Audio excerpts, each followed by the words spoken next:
할렐루야. 반갑습니다. 오늘이 무슨 날이에요? 주일날입니다. 오늘이 무슨 날이라고요? 설날입니다. 네, 오늘은 설날이면서 거룩한 주일입니다. 여러분, 2023년이 참 묘합니다. 1월 1일이 주일이었습니다. 1월 1일이 주일이고, 그리고 설날이 주일로 시작합니다. 이런 해가 있었을까? 아마 있었을 겁니다. 2023년을 살아오니까 있었을 겁니다. 우리들이 기억을 잘 못할 뿐이죠. 그런데 저도 잘 기억이 안 나는 거 보니까 이건 정말 오랜만에, 아주 오랜만에 되어진 일은 아닐까라는 생각입니다. 저는 이런 생각을 해봅니다. 이 2023년은 좀 특별하겠다. 아멘 하시는 분은 특별한 한 해가 될 겁니다. 여러분, 1월 1일을 주일로 출발했잖아요. 설날을 주일로 출발하고 있잖아요. 우리가 하나님께 예배 드리는 이 예배로 1월 1일을 출발하고 이 설날을 출발하고 신정과 구정이 모두 다 주일로 출발한다라고 한다면, 이 예배로 출발한다라고 한다면 하나님이 얼마나 기뻐하실까. 하나님께서 크게 복 주실 줄로 믿습니다. 은혜 주실 줄로 믿습니다. 우리 옆에 분하고 인사하십시다. 설날에 잘 오셨습니다. 복 많이 받으세요.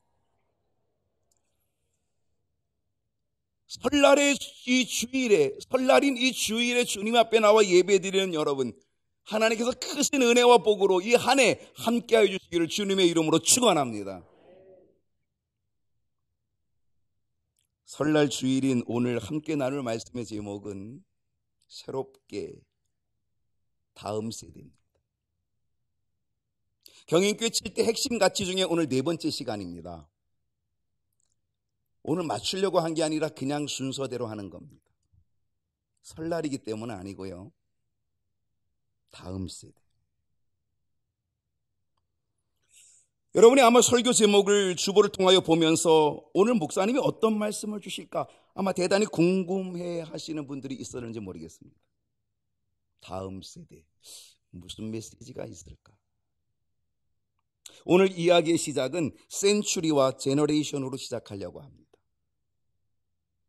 센츄리, 냉방기 얘기는 아닙니다. 센츄리는 한 세기를 말합니다. 지금은 21세기라 그러잖아요. 한 세기, 100년을 얘기합니다. 센츄리는 100년입니다. 한 세기, 100년을 이야기할 때 센츄리. 제너레이션은 한 세대. 예전에는 이 제너레이션이 한 세대로 맞지는 않았지만 지금은 한 세대로 거의 맞아가는 것 같습니다.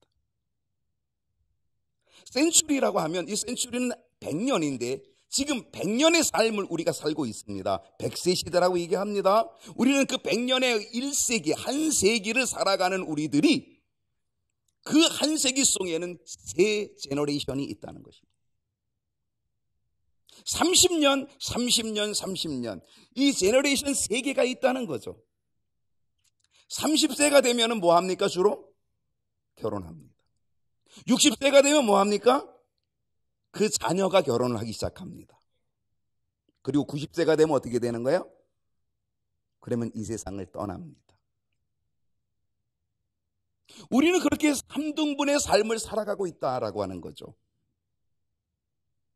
저도 생각해 보니까 이제 2등분의 삶을 마치고 이제 3등분으로 들어섰습니다. 아마 여기 계신 분들은 지금 3등분의 삶 가운데서 지금 얼마만큼 많이 가고 계신 분도 아마 있을런지 모릅니다. 1등분의 삶을 사는 사람도 있을 것이고 2등분의 삶을 살아가는 사람도 있을 것이고 3등분의 삶을 살아가는 분도 있다라고 하는 사실입니다. 우리는 한 세기 100세 시대 100년의 삶을 살아가면서 우리는 3등분의 삶을 살아가고 있다는 거죠.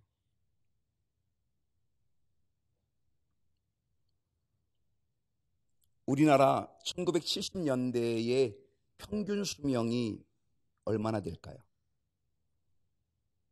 62.3세입니다. 1970년대 제가 초등학교 때 동네에 회갑잔치가 벌어집니다. 지금의 회갑하면은 욕먹죠. 그때는 다 회갑을 했습니다. 회갑을 하면 누가 앉아 있어요? 수염이 긴 할아버지가 앉아 있습니다. 아주 늙으신 분이 앉아 있습니다. 왜 회갑을 했을까요? 장수했다고, 오래 사셨다고, 만 60세가 되면 회갑잔치를 했습니다. 아주 동네에 큰 잔치랍니다. 그때의 평균 나이가 62.3세였기 때문에 회갑이 되면 오래 산 겁니다. 그래서 축하해 주는 거죠. 그 당시 결혼 연령은요 20대 초반입니다. 여성들이 다 20대 초반입니다. 그래서 40대 중반이 되면 할머니가 됩니다. 그리고 60이 넘어가면 이제는 세상을 떠나가기 시작합니다. 지금은 수명이 어떻게 됐을까요? 2020년, 지금 2023년을 살아가고 있는데 2020년 평균 수명이 83.5세입니다. 그러니까 84세, 만 84세까지 지금 평균 수명으로 살아가고 있다는 거죠. 그래서 결혼 정년기도 뒤로 늘어났습니다. 20대 초반이었던 1970년대, 그때 80년대만 해도요 여자들이 23살이 금값이었습니다. 24살은 은값, 25은 돈값, 26은 똥값. 그렇게 이야기하던 시대였습니다. 근데 지금은 이제는 수명이 길어지니까 100세 시대를 살다 보니까 이제는 30대가 돼야 결혼 정년기가 되기 시작을 했다는 사실입니다. 성별로 보게 되면 남자의 평균 수명은 80.5세입니다. 여자의 평균 수명은 6년이 더 길어서 86.5세. 여자가 평균적으로 남자보다 6년 더 길게 삽니다. 누군가가 그러는데 여자가 좀 질기다 그럽니다. 또 재미있는 통계가 있습니다. 남자는 아내가 일찍 세상을 떠나면 시름시름 하다가 일찍 아내를 뒤따라간답니다. 그런데 여자는 남편이 일찍 세상을 떠나도 잘 산답니다. 여자가 독한 걸까요? 아무튼 할아버지들보다 할머니들이 많이 남아 계시다는 것은 어디서든지 볼 수 있는 현상입니다. 우리나라의 가족 형태가 예전에는 대가족 제도였습니다. 할아버지 할머니와 3세대가 같이 사는 대가족 제도였지만은요. 그런데 이제는 핵가족 형태로 변화된 지도 꽤 오래됐습니다. 설날이 되고 추석 명절이 돼야 핵가족 식구들이 대가족의 모습을 다시 형성하죠. 오늘 설날입니다. 주일날이며 설날인 오늘, 이 설날의 명절을 맞이하면서 우리는 더더욱 다음 세대에 대한 깊은 생각을 가져야 된다는 겁니다. 3세대가 모이는 바로 이 명절에 우리는 다음 세대라고 하는 이 생각을 가져야 된다는 거죠. 다음 세대라고 하는 이 말이 요즘 시대에 매우 중요한 단어가 되었고 매우 중요한 이슈가 되었다는 거죠. 왜냐하면 다음 세대가 없다면 사회도 미래가 없고 교회도 미래가 없다는 겁니다.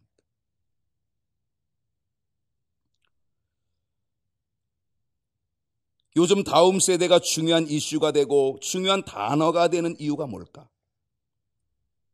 왜 다음 세대를 그렇게 중요하게 여길까? 왜 이 다음 세대가 중요한 단어고 이슈가 되었을까라고 하는 것, 이것은 뭐냐면 바로 다음 세대가 위기라는 거예요. 위기이기 때문에 이 다음 세대라고 하는 이 단어가 핫 이슈로 아주 중요한 단어로 떠오르고 있다는 사실입니다. 위기. 여러분, 왜 다음 세대가 위기일까요? 그것은 나약함입니다. 현재의 젊은이들의 모습을 보게 되면 예전에 비해서 정신적으로 육체적으로 나약함을 가지고 있다는 거죠. 아마 오래전에 군대 생활을 하신 분들은요, 요즘 군대에 가보면 깜짝 놀랄 겁니다. 도대체 군대가 이래? 요즘 아이들은 그 군대도 힘들어합니다.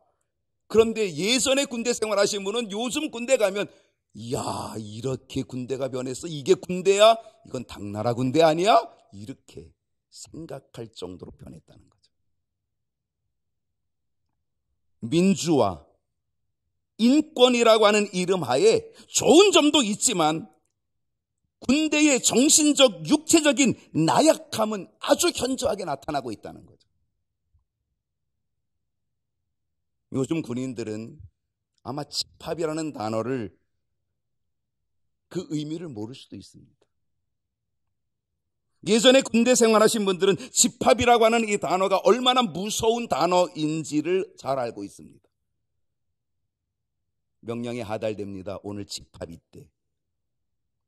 그 집합은 뭐 하는 집합인지 아세요?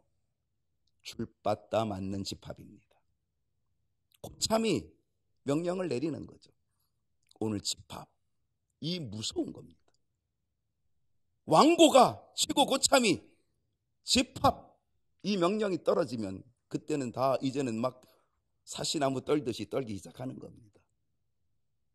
곡괭이 자루가 야삽이 동원이 되어서 줄받다 맞는 날입니다. 시대의 변화, 세대의 변화가 편리함을 주고 있지만 그러나 그것이 나약함을 보이고 있다는 사실입니다. 군대만 그럴까요? 한국 교회도 점점 약화되고 있다는 거죠. 한국의 그리스도인, 한국의 크리스찬들 점점점 나약해지고 있는 추세를 우리는 지켜보고 있어야 된다는 거죠. 너무 안타까운 일입니다.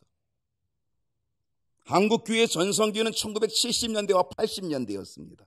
그때 한국교회는 가장 부흥했습니다. 가장 강력했습니다. 가장 성장했습니다. 그 세대를 이끌어 가신 분들이 바로 우리의 부모님 세대였습니다. 1990년대 그 이후로부터 한국교회는 서서히 약해지면서 쇠퇴하기 시작합니다. 왜 한국교회가 약해졌을까요? 왜 쇠퇴했을까요? 그것은 바로 경제적으로 부유해지기 시작했기 때문입니다. GNP 15,000불, 20,000불 시대, 25,000불 시대 이렇게 올라가면서부터 사람들이 이제 어디로? 세상으로 눈을 돌리기 시작했습니다.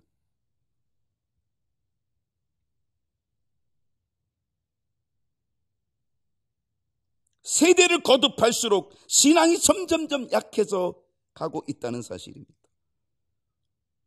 저도 생각해 보면요, 우리 부모님의 시대의 분들과 비교해 봤을 때에 나의 신앙의 수준은 우리 부모님들의 신앙의 수준을 따라갈 수 없다는 사실을 고백합니다. 목사인 저도 따라가기가 어렵다는 거죠.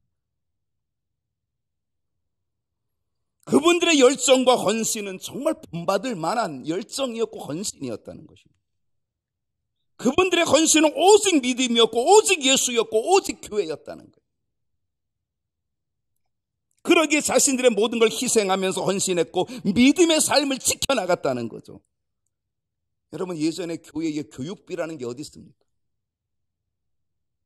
교사들이 봉급받아서 일해가지고 봉급받아가지고 그 봉급을 털어서 그래서 아이들 먹여가면서 분만 공부 가르치고 자기 사비 다 털어가면서 아이들 가르쳤습니다. 그들을 영적으로 세워가고 다음 세대를 세워가기 위해서 그렇게 기도하며 헌신했다는 거예요.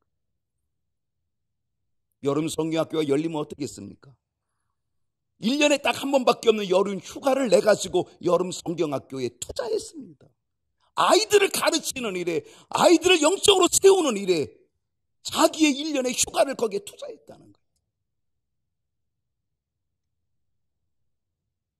그랬던 분들이 지금도 여전히 한국교회의 한 부분을 지탱하고 있는 거예요. 그분들이 아직 계셔요. 그래서 한국교회가 지금 지탱해 나가고 있는 거죠. 이제 그분들이 돌아가시면 과연 한국교회가 어떻게 될까? 저는 퀘션 마크입니다.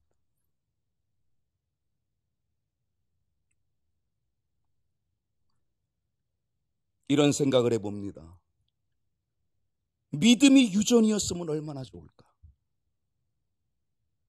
믿음이 유전이었으면 그 부모님들의 그 멋진 신앙을, 그 고귀한 신앙을 그 유전으로 다 이어받을 수 있다면 얼마나 좋을까? 이런 생각을 해보게 됩니다.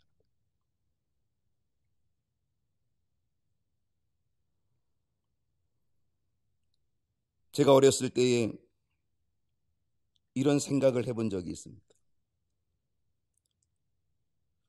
우리 아버님의 두뇌, 우리 아버님의 머릿속에 있는 그 모든 지식을 내가 몽땅 그대로 다 내 머릿속에 쏙 들어오게 할 수 있으면 얼마나 좋을까? 제가 어렸을 때 그런 마음을 가졌습니다. 저희 아버님이 공부하는 스타일이었습니다.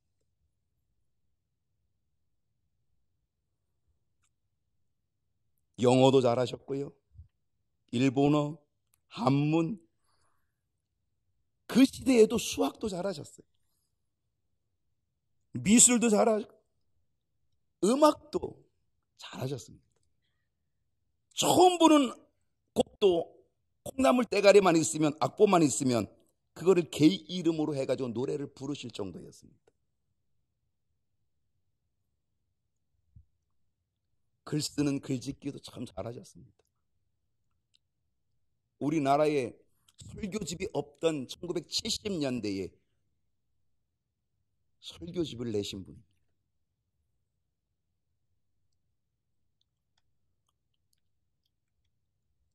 제가 그때 중학교 때인가 6.25 웅변대회가 있어서 6.25 웅변대회 좀 나가겠다 그랬더니 우리 아버님이 원고를 써주셨습니다. 1950년 6월 25일 새벽 4시, 이렇게 하면서 제가 웅변을 했습니다. 그래서 상을 탔거든요. 입상을 했어요.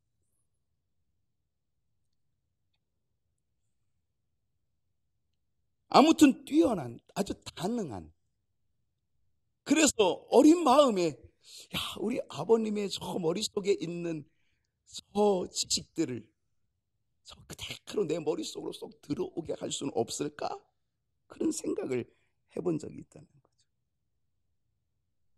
저는 오늘 다음 세대라고 하는 주제를 생각하면서 우리 부모님들이 가졌던 그 믿음, 그걸 생각하고 그 믿음을 그대로 가져올 수는 없을까를 생각해 보게 돼요. 지난주 목요일이 저희 아버님이 소천하신 지 14주기가 되는 날이었습니다. 지난주가 아니어서 그랬는지 아마 저에게는 더더욱 그런 생각들이 많아졌습니다. 부모님들의 세대에 비해서 나의 믿음이 얼마나 지금 약해져 있는지, 그거를 생각하면서 믿음을 정리해 보기 시작하는 거죠. 그러면서 하나의 마음이 생기는데, 그것은 뭐냐? 내 다음 세대는 어떨까? 생각해 보니까 답답해지기 시작합니다. 여러분, 다음 세대를 위해 기도해야 될 줄로 믿습니다. 내 청춘을 독수리와 같이 새롭게 하시는도다. 우리 이 말씀을 붙잡고 우리는 기도해야 될 줄로 믿습니다. 나약해지지 않도록 독수리같이 새롭게 되도록 우리가 기도해야 될 줄로 믿습니다. 왜 다음 세대가 위기일까요? 부모 책임.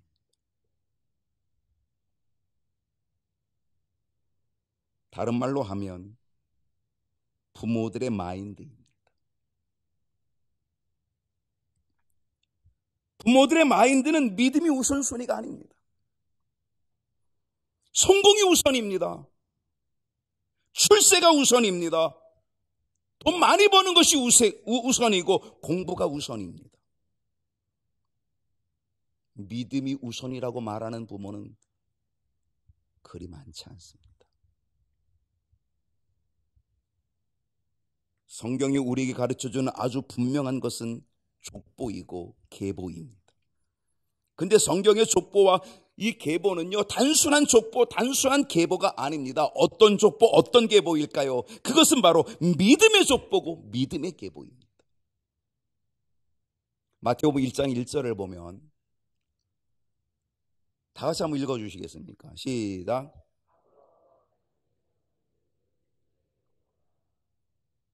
아브라함과 다윗의 자손 예수 그리스도의 계보라. 하나님이 아브라함을 불러내십니다. 그리고 아브라함에게 믿음의 사람, 믿음의 조상이 되게 하십니다. 그리고 그 아브라함을 통하여서 민족을 이루시는데 그건 하나님의 백성, 하나님의 민족 이스라엘을 이끌어 가십니다. 그리고 그 아브라함, 믿음의 사람을 통하여 믿음의 계보를 이어가게 합니다. 다윗의 자손을 만들어내시고 그리고 그 속에서 예수 그리스도의 계보로 이어지게 하시는 이 믿음의 계보를 말씀해 주고 있다는 거죠. 근데 여러분, 이 믿음의 계보를 이어가는 것이 결코 쉽지 않다는 겁니다. 근데 쉽지 않아도요, 우리는 바로 이 믿음의 계보를 꼭 해내야 된다는 사실입니다. 이것이 바로 부모가 져야 될 책임이에요. 부모가 해내야 될 책임이라는 사실. 문제는 이제 부모가 되는 젊은 세대, 이 젊은 세대의 부모들, 이들의 믿음이 너무 약해져 있다는 겁니다. 이제는 젊은 사람들의 믿음이 약해져 있으니 또 다른 다음 세대가 어떻게 되겠습니까? 세워질 수가 쉽지 않게 된다는 사실.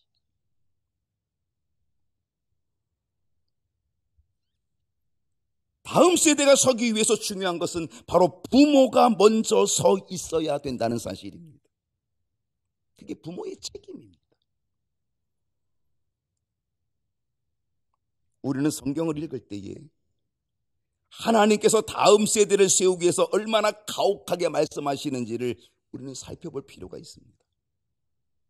신명기 21장 18절을 보면요, 사람에게 완악하고 패역한 아들이 있어. 어떤 집안에 아들이 있다는 거예요. 근데 그 아들이 어때요? 패역하다는 거예요. 완악한 아들이라는 거예요. 그래서 그의 아버지의 말이나 그의 어머니의 말을 순종하지 아니한다는 거예요. 부모가 징계를 해도 순종하지 않는다는 거예요. 말을 안 듣는다는 거예요.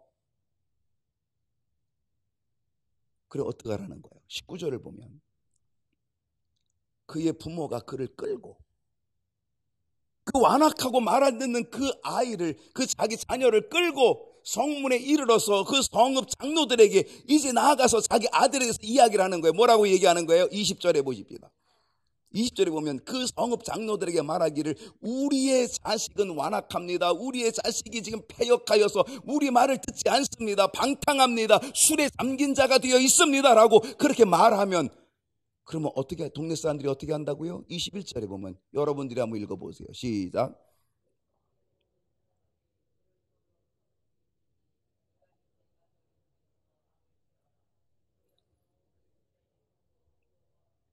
뭐 하라 그래요? 어떻게 하라 그래요? 온 동네 사람들이 그를 다 돌로 쳐 죽이라는 거예요.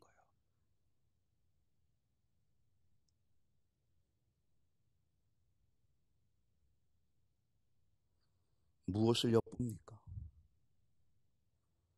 하나님의 가혹한 명령입니다.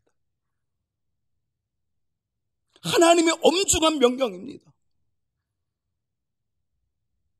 그 아들을 돌로 쳐 죽이라는 거예요.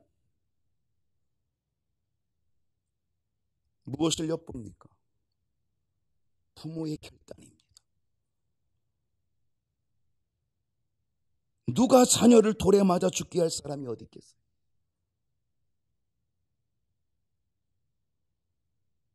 패역한 아들을 데리고 가서 내 아들 죽여주시오 할 부모가 어디 있겠냐 말이에요.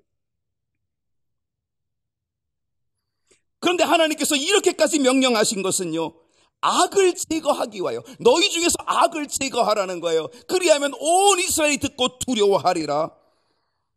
하나님이 이렇게 명하신 것은 악을 제거하기 위함이고 다음 세대를 분명하게 세우기 위함이라는 거예요. 그래서 하나님은 이 엄중하고 가혹한 명령을 하나님이 내리셨다는 거예요. 왜? 그렇지 않으면 다음 세대가 세워지기 어렵다는 거죠.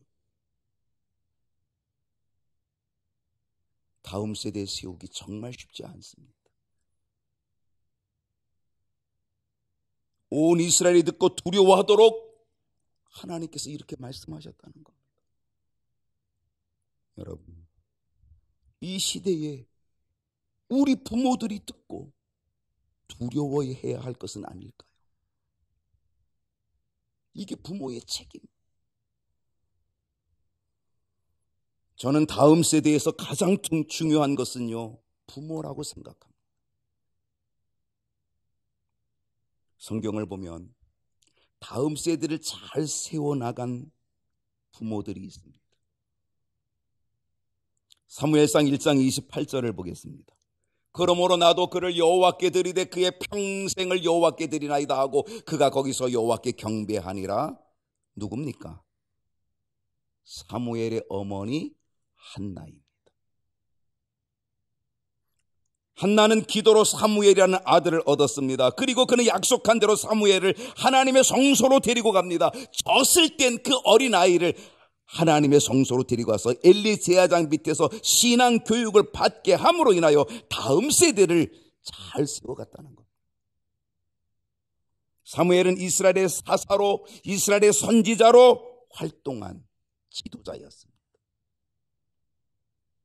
한나는 다음 세대를 잘 세워가는 데 성공했습니다. 그것이 바로 부모의 책임이었고 그는 이 부모의 책임을 다한 거죠. 근데요, 참 아이러니한 것, 놀라운 것은 그렇게 세워진 이 다음 세대의 사무엘은 자신의 다음 세대를 세워가는데 실패했다는 것. 한나는 사무엘을 다음 세대에 잘 세워놨습니다. 그런데 그렇게 이스라엘의 지도자로 섰던 이 사무엘은 자기의 다음 세대를 세우는 일에 실패했다. 사무엘상 8장 5절을 보십시오. 그에게 이르되 이스라엘의 모든 장로들이요 다 사무엘을 찾아왔습니다. 그리고 사무엘에게 말합니다. 보소서 당신은 늙었고. 사무엘에게 지금 장로들이 이스라엘의 모든 장로들이 다 찾아온 겁니다. 당신은 늙었고 당신의 아들들은 당신의 행위를 따르지 아니하니 모든 나라와 같이 우리에게 왕을 세워 우리를 다스리게 하소서.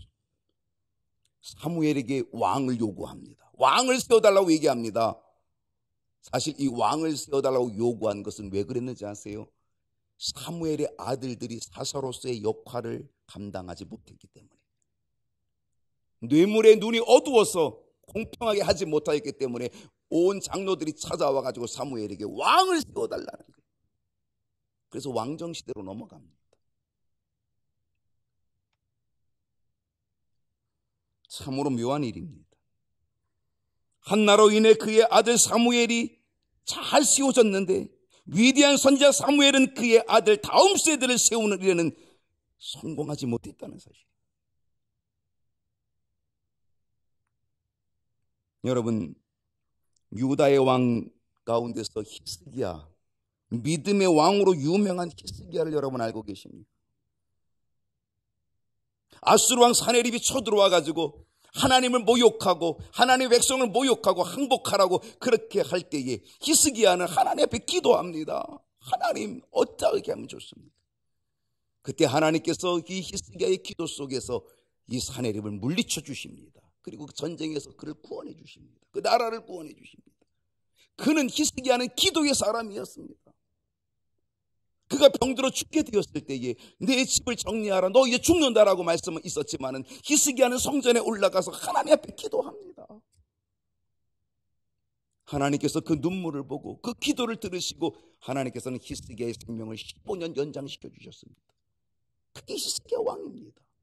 기도의 사람, 기도의 왕, 믿음의 왕, 하나님의 기적을 체험한 왕 히스기야였다. 근데 히스기야 역시 다음 세대를 세우지 못하였습니다.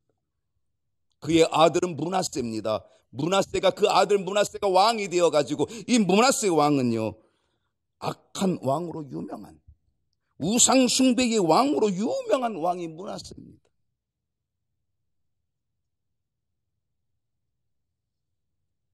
히스기야도 기도의 왕, 믿음의 왕이었던 히스기야도 다음 세대를 세우는 데 실패하고 말았다는 거죠. 여러분, 이처럼 다음 세대를 세우는 것이 결코 쉽지 않다는 사실입니다. 그런데 다음 세대를 잘 세워간 가정이 있습니다. 그 가정은 디모데 가정입니다. 오늘 본문이 디모데후서지요. 오늘 디모데후서 1장 3절을 보게 되면 내가 밤낮 간구하는 가운데 쉬지 않고 너를 생각하여 청결한 양심으로 조상적부터 섬겨오는 하나님께 감사하고.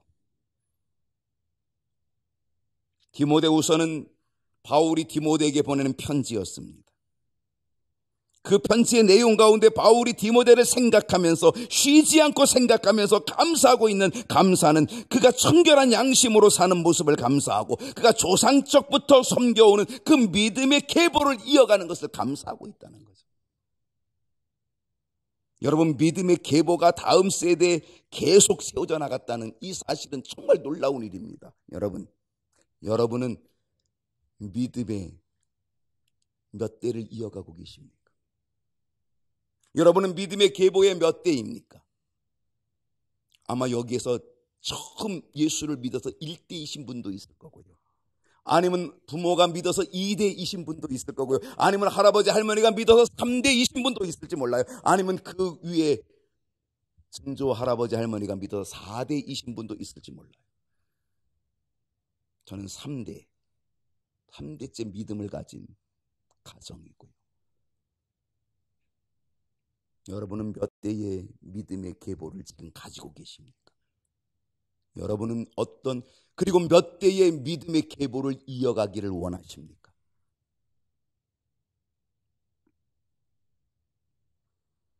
다음 세대를 세우는 일이 결코 쉽지 않다는 거예요.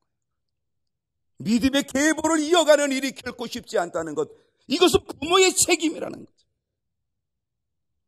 디모데후서 1장 5절을 보겠습니다. 이는 내 속에 거짓이 없는 믿음이 있음을 생각함이라. 디모데가 신실한 믿음으로 세워졌다는 얘기입니다. 이 믿음이 먼저 내 외조모 로이스에게 있었고 내 어머니 유니게 속에 있더니 내 속에도 있는 줄을 확신하노라. 바울은 디모데의 믿음을 인정해주고 있습니다. 그리고 그의 가문의 믿음의 계보를 인정해주고 있습니다. 외할머니 로이스로부터 어머니 유니게로부터 이어져 내려오는 그 믿음을 디모데가 가지고 있다는 것이죠.